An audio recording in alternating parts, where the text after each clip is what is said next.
Item number, YOS-1389. Object Class, Euclid.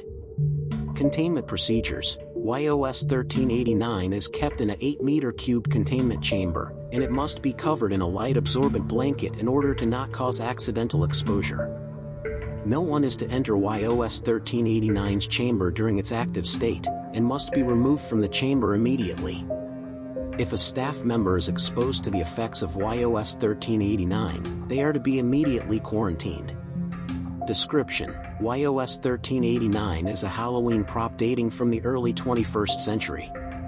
It shows signs of decay and disrepair, and measures approximately 1.7 meters tall when standing. YOS-1389 doesn't seem to display any anomalous activity when in its inactive state, and is completely safe to approach.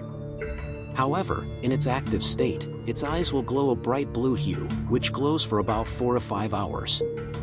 Anyone who views the eyes of YOS-1389 while in its active state will experience various distressing symptoms. These include, but not limited to, hallucinations, nausea, vomiting, severe headache, memory loss, catatonia, and diarrhea. These symptoms will severely damage the body of the subject, as the vomiting and diarrhea is so violent that the body slowly gets destroyed, but the subject will not die because of this. The subject will more likely experience hallucinations. Subjects who were exposed reported seeing blue glowing human-like eyes staring at them, and also seeing multiple human skulls on the ground.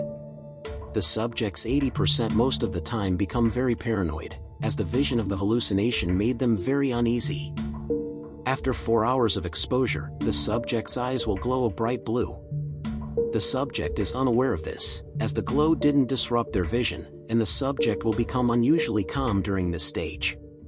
When the subject's eyes glow blue, it acts as a contagion for other subjects, due to the glowing eyes of the subject passing on the infection to another subject, leading to more infectees. After 3 more hours of exposure, the subject dies from what appears to be exsanguination, as the blood was drained from an unknown method.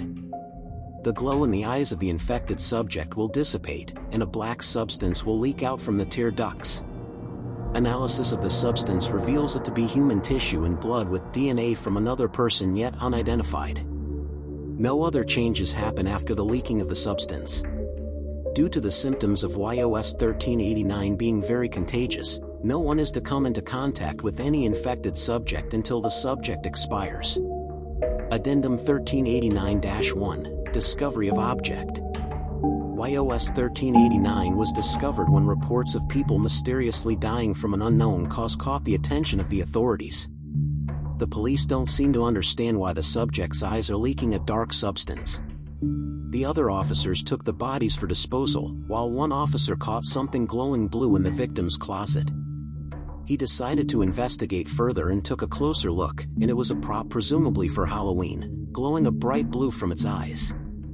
After the cop was accidentally exposed to the object, he began feeling extremely ill, and was in constant pain. He vomited violently, had extremely bad diarrhea, and had a massive headache. Once this was noticed by cops, they took him to the hospital for help. This came to the attention of the Foundation and went to the hospital for questioning. After the officer gave all the information to the agents, he and the other officers and doctors were given Class A amnestic, and the officer was released from the infection. Agents went to secure the item, and luckily, the item was inactive. Agents took the item in a reinforced steel container and took it to Site 17, where it was given its designation. Addendum 1389-2, Testing Log. 3 D-Class subjects, D11102, D65278, and D11789, were sent to be exposed to YOS-1389. Test begin. D11102 was told to remove the blanket from YOS-1389 while it was in its active state. Subject refuses at first, but he was threatened with termination if he doesn't comply. He later complies, and was exposed to YOS-1389's infection. D11102 felt extremely ill, vomiting violently, severe diarrhea, and many hallucinations. The other 2 D-Class subjects were extremely distressed by D11102's condition, and backed away from him. D11102 became extremely paranoid by the hallucinations, and attempted to take his own life, but to no avail. After 4 hours, D11102 eventually calmed down as his eyes glowed a bright blue. D65278 and D11789 were looking at D11102 during this stage, and became infected, with hallucinations, vomiting, and extreme paranoia. D11102 was unaware of his eyes glowing, and remained calm at all times. D11102 eventually dies from blood loss after 3 more hours, and 1 hour later, both D65278 and D11789 calmed down and their eyes glowed blue. D11102's eyes were leaking a dark substance, as the last 2 appeared ignorant of this. After another 3 hours, both remaining subjects died from blood loss, and leaked the dark substance. Once it was safe to retrieve the bodies, guards took the bodies out of the chamber, and the blanket was picked up to cover YOS-1389.